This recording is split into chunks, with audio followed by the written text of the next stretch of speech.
Hey guys, Shane here, so welcome to this painting tutorial, and in this video we're going to be creating German oak leaf autumn camouflage patterns.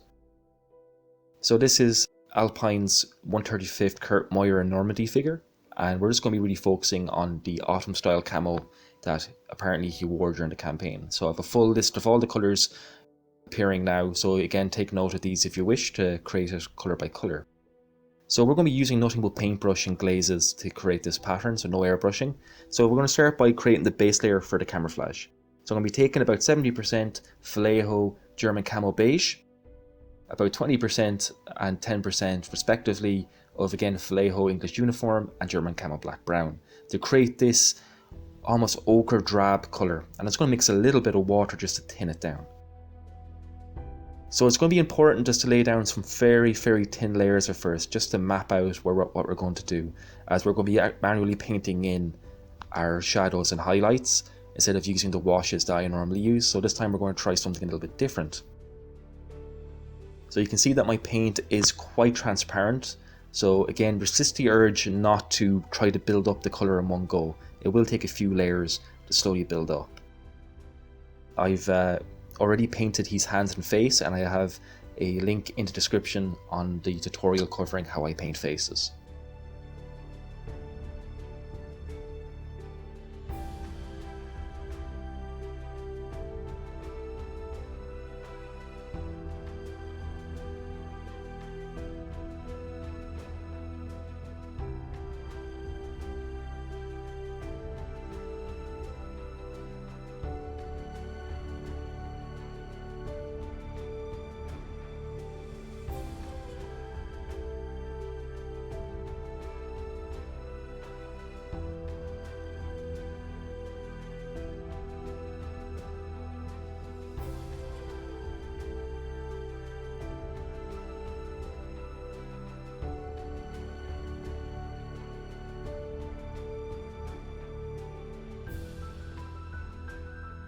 So after building up the base layer, now we're going to add some highlights. So we're going to go back to our wet palette and just add a little bit more German Camo Beige to our mix, just to lighten it up ever so slightly.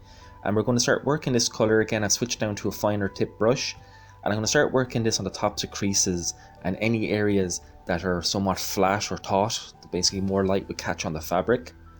If you're a little bit unsure what to do here, even just holding the figure to the light and seeing what reflects naturally, and just basically go in and artificially enhance that with the highlight colour.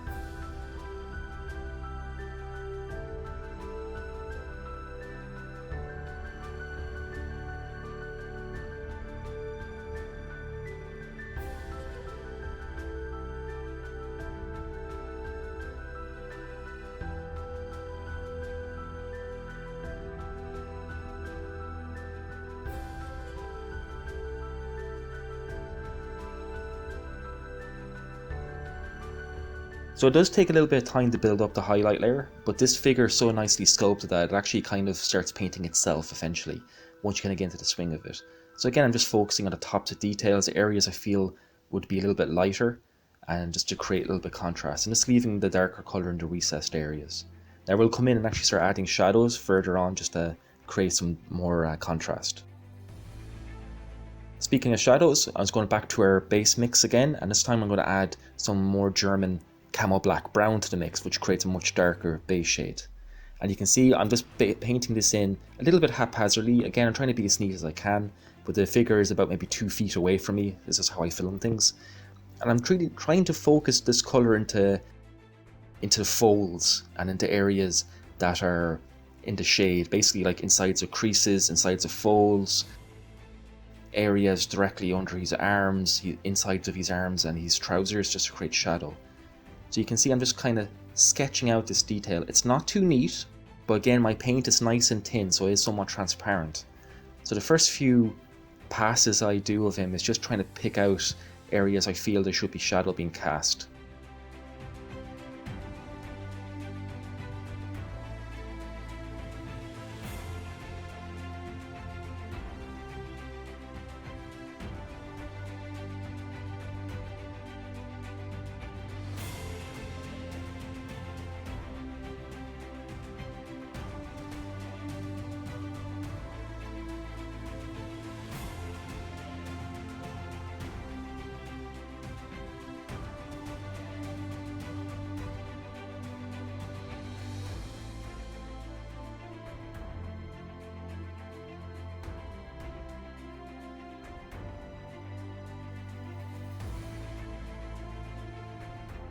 So now we're going to start moving on to the camouflage pattern proper, and this time we're going to be taking the base layer for the camo, and we're just going to take some German camo black brown straight out of the bottle. I'm going to water it down quite a bit, just a drop or two of water on the wet palette, and I'm going to start making some larger masses, and they're going to be somewhat rounded with slight jagged edges, best way to describe it. I noticed with the autumn patterns of the oak leaf camouflage family, this one isn't too heavily populated with the lighter colours, which we're actually laying the basis for now, so do allow a lot of the base layer to show through.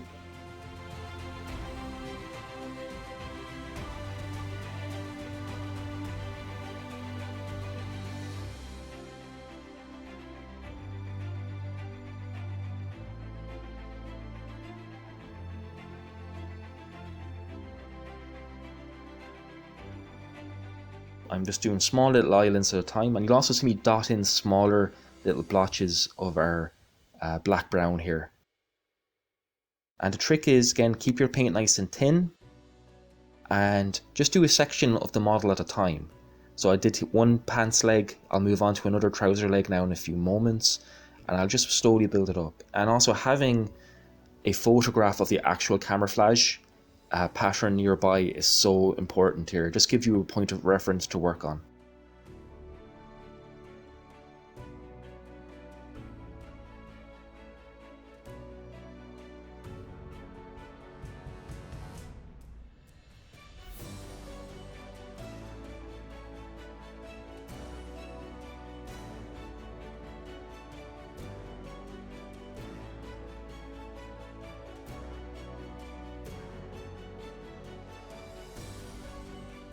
I'm also trying to be careful too when I'm putting these blotches down that I don't have a corresponding blotch on the top of his trousers and the bottom of his tunic, meaning that they don't 100% match up. After all, this was a custom made garment for Meyer. He had it made for him. It's not a standard issued piece, so it's not perfect. So it does, and as painters, that gives us an element of flexibility. So I do have the pattern a little bit irregular between his trousers and his tunic, and also I can vary it between seams as well. That is like, you know, two separate pieces of printed material that was sewn together by a seamstress or a tailor or what have you. Again, just adds a bit of character.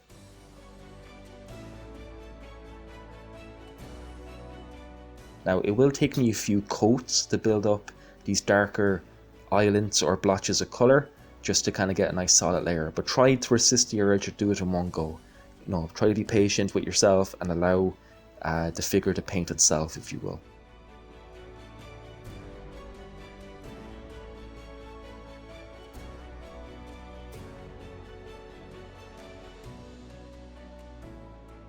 So now we're moving on to the iconic orange blotches that are going to sit inside a darker colour. So again, I'm going to take some German camouflage ochre and a small amount of orange brown. I'm going to mix them into my wet palette here. Again, I want at least about 70 or 80% starting off of the German ochre, and then just add a little bit of the orange brown as I go to get the tone I want. And again, you can see me adding a little bit of water just to thin it out ever so slightly. And what we're going to do is, again, I've switched down to a very small brush now. I'm using a very fine tipped zero brush. And we're going to start painting in this yellow color or this really light orange ochre color into the darker islands we've created, but we want to keep the edge of these islands still visible. So we're not going to totally fill in camo black brown, should I say, with this lighter color.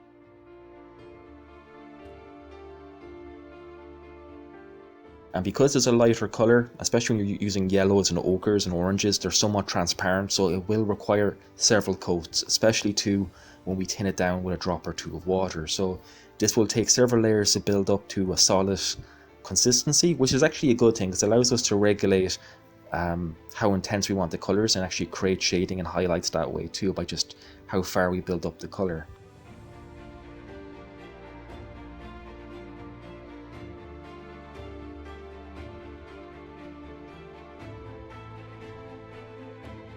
And just like with the original blotches, I'll do one little section at a time. I allow it to dry for a little while, move on to another section of the figure, and come back. You'll also see me with some of the larger blotches. I won't totally fill them in with the ochre colour as a solid mass. I'll fill maybe a section of it up and then put a few small dots of the ochre colour into the black brown, like you see me here doing here.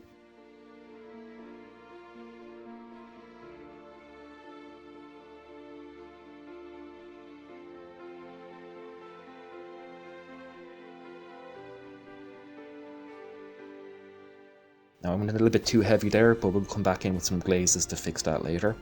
So again, don't panic if you're going too heavy. Again, the paint is quite thin, and as it dries, as long as there's no brush marks in it, it will subdue a little bit.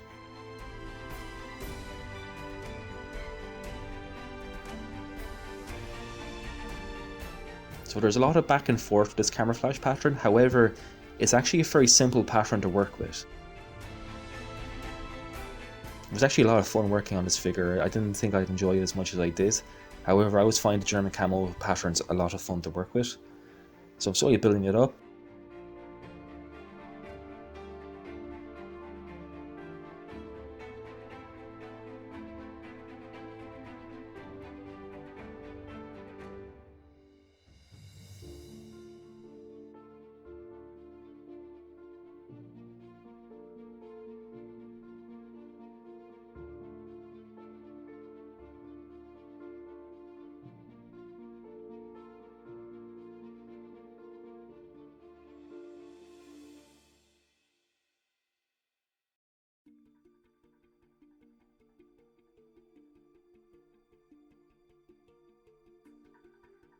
So now we're going to redefine the camouflage patterns, again going back to our German camo black brown, again heavily tinned down, and in some of the larger yellow masses that we've created, or ochre masses that we've created, we're going to put a few little dots of our German camo black brown back into that.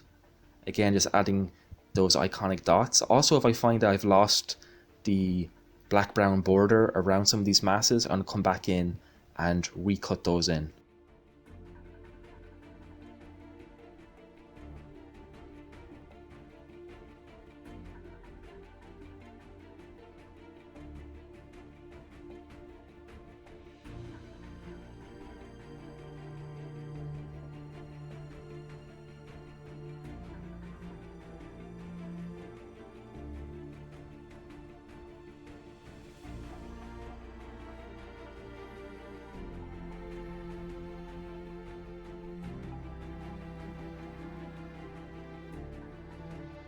So I'm just going to take some German camo black brown and paint in his boots and his belt with the same colour.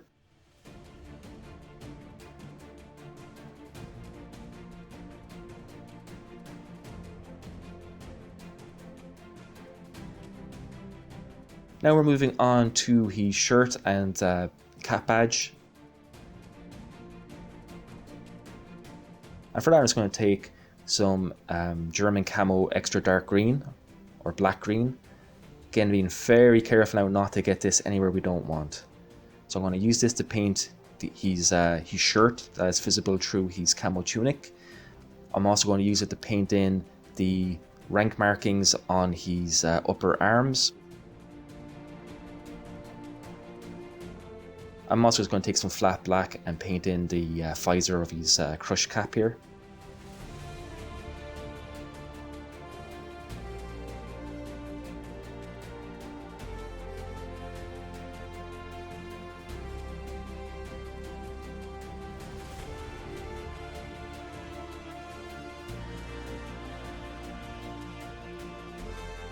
And then for the actual material of the cap itself, I'm just going to take some German field grey from Vallejo and just paint that straight in.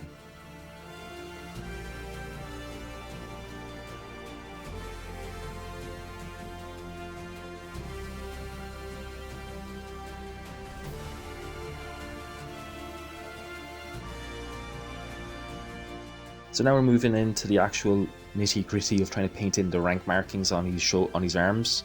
And for this we're going to use Vallejo Intermediate Green, which is this lovely light, almost pastel green. And I'm just going to start slowly painting the various lines to make up his rank. I'm not going to try to say the rank in German that they have. I believe he's the equivalent of a lieutenant colonel, if I remember correctly, or a full colonel. Can't quite remember what Meyer's actual rank was. But either way, the sculptor in Alpine has done a fantastic job of recreating this. Now I'm doing a little bit of a messy job again because I'm holding this figure about, you know, 1.5 to 2 feet away from myself just to keep it in shot. So I will have to come back off camera and just tidy this up.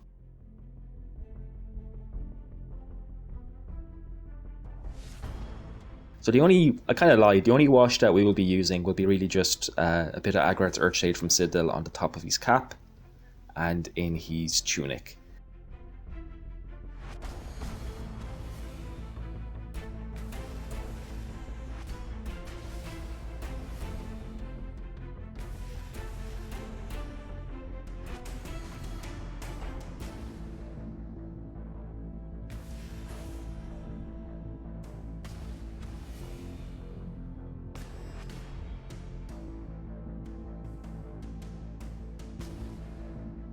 So he's got a camo cover on his binoculars, and for that I kind of wanted to create something that was a little bit akin to summer pattern oak leaf camo.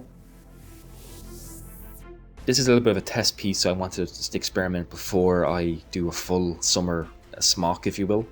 So I just took a little bit of saddle brown and mixed some light brown into it from Vallejo just to create the base coat. I'm not going to focus too much on this because this will get its own video in the future once I refine my method for doing the summer pattern of the oak leaf family.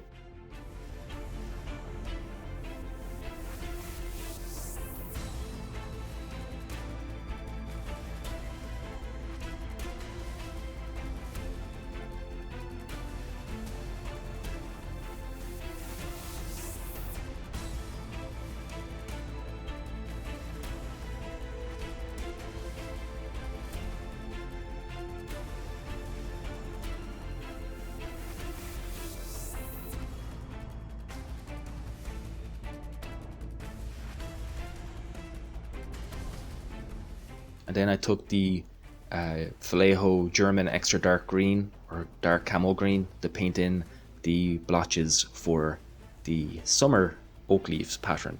Again, just kind of figuring out how I want to go about painting the that pattern when we come to it.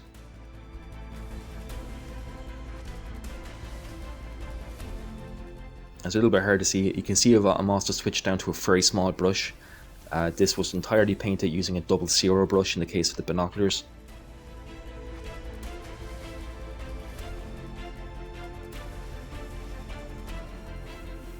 Then I took some German camo bright green, which is just almost fluorescent green. It's quite intense. Tinted down quite a bit with water, and then exactly how we did with the ochre on the German camo black brown, we're going to do exactly the same and just paint that in, leaving the darker colour showing on the edges. And then I start adding a couple of dots of both the bright green and the dark green around the areas that we didn't paint in.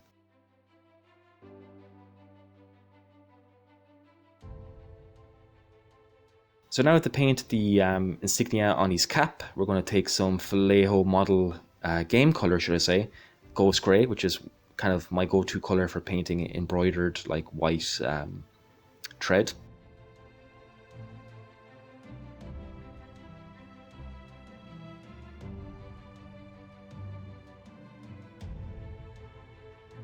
And also carefully painting in the band on his cap. And then for the Death's Head symbol, we're going to take some model colour, or should I say some model air steel, mix a little bit of black into it.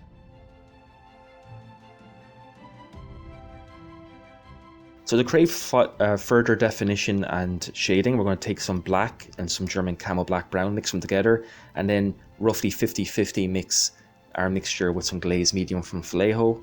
And we're going to start carefully painting in this darker colour along seam lines of the fabric and some of the more like darker shaded areas. I'm also going to like highlight or pick out, if you like, the seams of his pockets.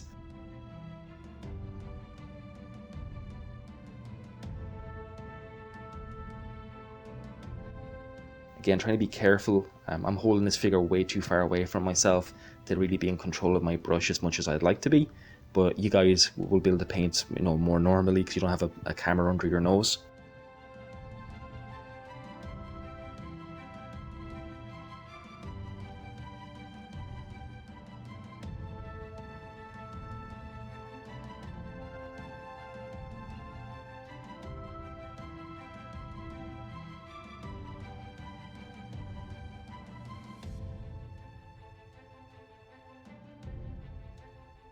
just edging these out, you know, adding a little bit of shade just to help pop them out from the monotony of his camouflage pattern.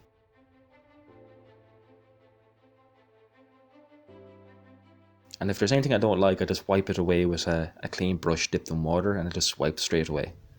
So it's that's one nice thing is using the Flail colours, is they're very easy to work with.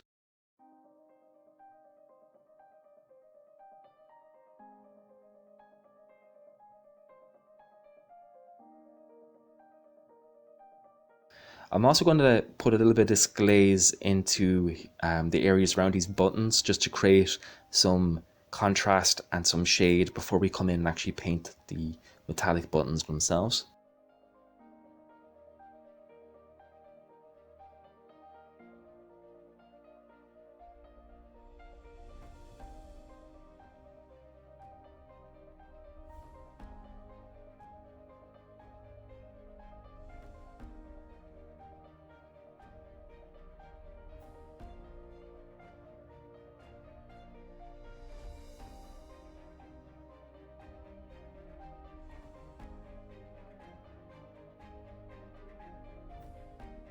So you can see that the glaze does the job, just helps pop out the detail and just make everything stand out and differentiate itself from each other. And since we're doing kind of glaze and wash work, I'm just going to take some flat black and put about 90% water into a tiny dab of paint. And I'm just going to dab that into the cap badge and around the eagle insignia, just to make that pop out.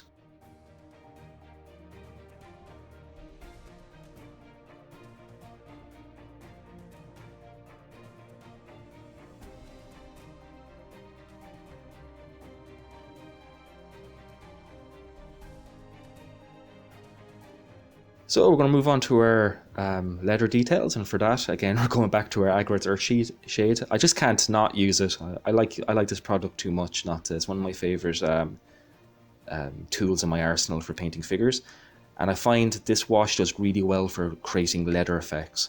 So I'm just going to put this directly over the German camo black brown that we laid down for both his belt and his boots. So I'm just going to be very careful just to apply it to the leather details. I don't want this anywhere else.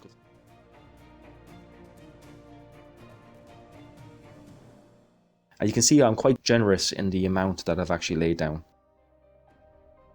When it goes down somewhat heavy, it does create a nice texture of its own. And then we're just going to take some of our German camo black brown and mix a tiny amount of flat brown into our mix, again both from Vallejo model color. And I'm going to start painting this into the center of the various details, and then on the raised details of his boots. Now again, this is a little bit hard to see just because it was hard to keep it in shot. But I'm just going to start focusing on the tops of his shoes here, or his boots should I say, and on the tops of the creases. And it's just a nice way of building wear and tear on the leather.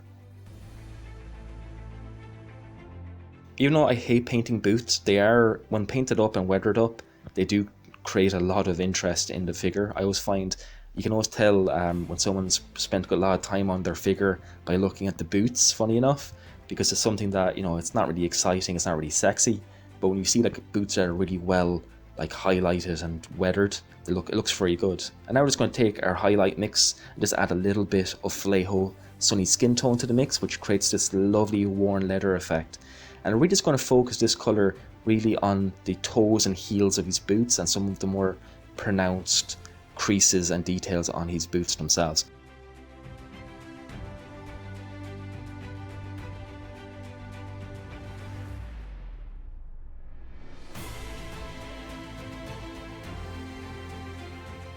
I'm also just going to use this colour to edge out, highlight the holster for his, I believe that's a Walter 38, I believe he has there. And it's going to help break that out a bit. And then I'm going to put that lighter colour along some of the leading edges of his belt and into the centre. Just again to pop that detail out. Just like that, as simple as that. Just to trace the middle of the panel and then along the top of his binoculars there.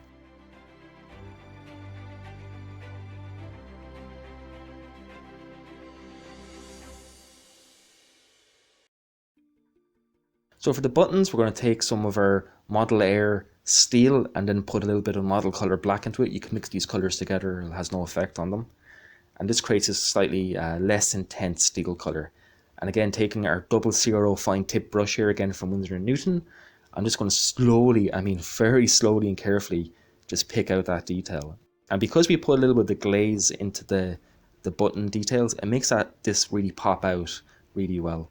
And you can see I just put a little bit of paint on my brush and slowly work in that detail, slowly but surely. I don't rush it, because if you miss, it's very hard to remove the residue that metallic acrylic colours have.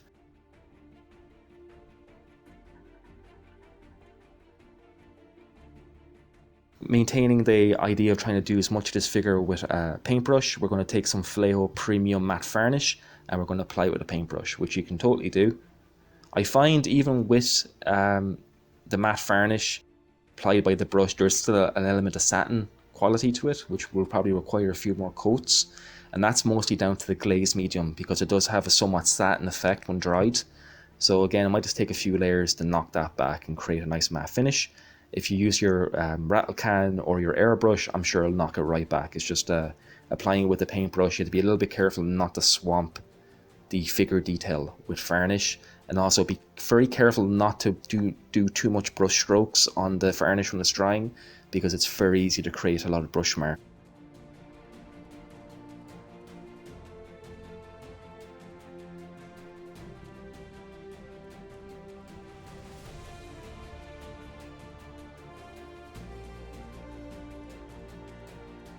And then a little a little snippet from behind the scenes. I'm just going to use a little travel hair dryer here that I use to dry my layers in between takes, and just quickly dry our varnish layer. And once this is dry, our figure is totally painted.